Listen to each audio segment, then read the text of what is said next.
최종구 금융위원장 후보자가 어제부터 서울중구 예금보험공사 15층에 마련된 사무실로 출근을 하면서 청문회 준비에 돌입했습니다. 청문회 일정은 국회 정무위원회 여야 간사단 합의로 정해지는데 현재로선 오는 18일에서 20일 사이 열릴 것으로 예상됩니다. 새 금융위원장 앞에는 국가 경제를 좌우할 가계부채 문제를 비롯한 각종 현안이 놓여 있는데요. 최 후보자가 이 문제들에 대해 어떤 구상을 가지고 있는지가 관심입니다. 자세한 이야기 정은규 기자와 나눠보겠습니다. 안녕하세요. 네, 안녕하십니까? 네, 정 기자, 새 금융수장의 과제들을 짚어보기에 앞서서 우선 최 후보자가 청문회를 통과하는 게 문제일 텐데요. 분위기가 어떻습니까? 네, 최종구 후보자의 국회 청문회는 도덕성보다는 금융정책에 초점이 맞춰질 것으로 보여집니다. 여야 모두 최 후보자의 임명에는 큰 이견이 없는 것으로 전해지는데요. 다만 최 후보자가 금융위 상임위원으로 재직할 당시 미국계 사모펀드 론스타의 외환은행 매각 과정에 대한 책임 논란이 청문회에서 쟁점으로 부각될 전망입니다.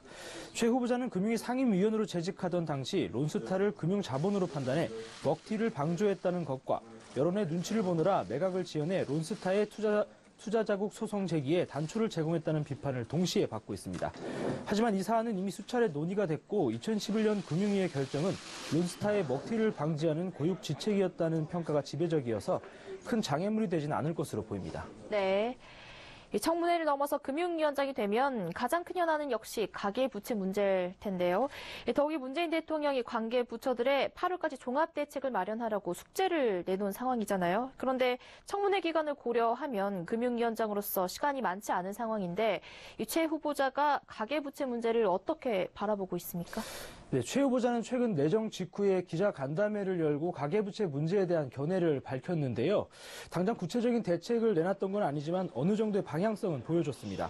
최 후보자는 간담회에서 가계부채가 우리 GDP 규모에 비해 과다하고 이것이 소비의 발목을 잡아 지속적인 성장을 저해하고 있다고 진단했는데요.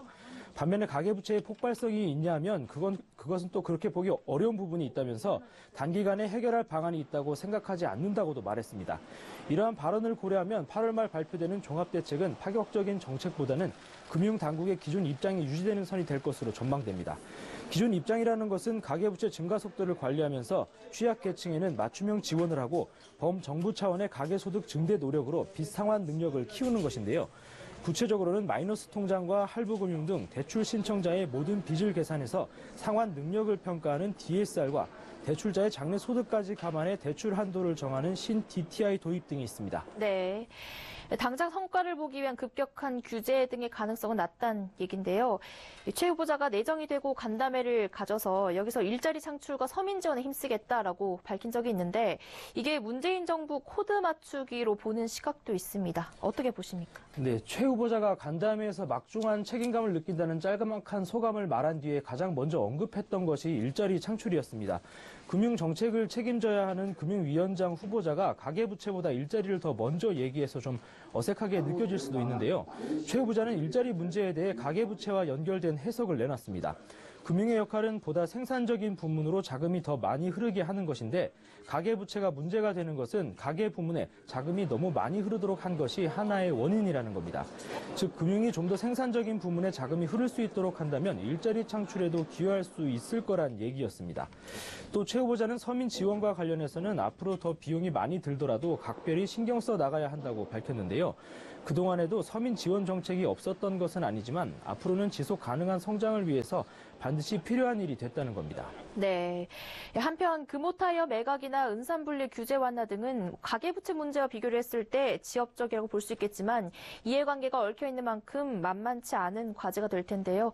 최 후보자가 위원장이 되면 당국이 여기에 대해서 어떤 스탠스를 취할 것으로 전망하십니까? 네, 최 후보자가 아직까지 은산분리 규제 완화나 금호타이어 매각과 같은 개별적인 사안에 대해서 언급한 바는 없습니다. 하지만 금융위원장에 내정된 이후에 주목할 만한 얘기를 한 가지 했는데요. 금융은 다른 정책과 달리 정부 철학과 다르게 금융의 특성에 따라 가야 할 때가 있다고 말한 부분입니다. 여기에 비추어 짐작을 해보는 것인데요. 은산분리 규제 완화는 특정 기업이나 재벌이 은행을 사금고화할 수 있다면서 여당에서 반대하고 있습니다.